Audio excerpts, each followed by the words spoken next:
Сәлем достар, сіздермен бірге гүлім, менің каналыма қош келдіңіздер. Бүгін осындай сұлыдан жасалатын өте дәмді ботқа рецептісін ұсынамын. Бұл ботқа басқа ботқаларға қарағанда сондай дәмді, нәзік әрі керемет болып шығады. Міндетті түрде дәл осы рецептпен дайындап көріңіздер. Ең алдымен ботқаны пісіретін ыдысымызды газға қойып, оған шамамен 1 стакандай сүтті құямыз. Сұлы жармасын саламыз.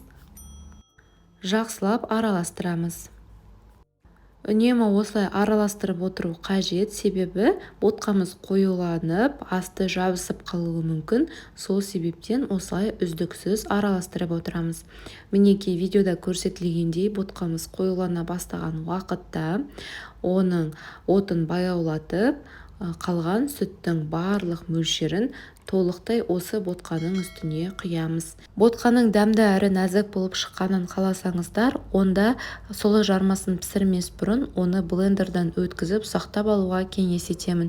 Және сары майымыз бен қантымызды ботқамызды пісіріп жатқан уақытта бірден дәміне қарай қосып, үнемі осылай қоюланғанға дейін араластыра отыра пісіреміз.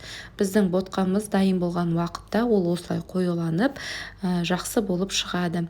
Осылайша отбасыларыңызға өте дәмді, нәзік ботқаны ұсынсаңыздар болады. Бұл менің сіздермен бөліскім келген лайфхактарымның бірі. Дәл осылай сіздер де ботқаны пісіретін болсаңыздар, отбасыларыңыздағы ботқаны ұнатпайтын адамның өзі дәл осы ботқаны сүйсініп, тағы да сұрап жейтін болады. Сіздерге видео ұнаса және осылай пісірген болсаңыздар, өз пікірлеріңізді комментарий бөліміне қалдырыңыздар. Себебі сіздердің ойларыңыз басқа да оқырмандарыма пайдасы тиюі мүмкін. Астарыңыз дәмді болсын.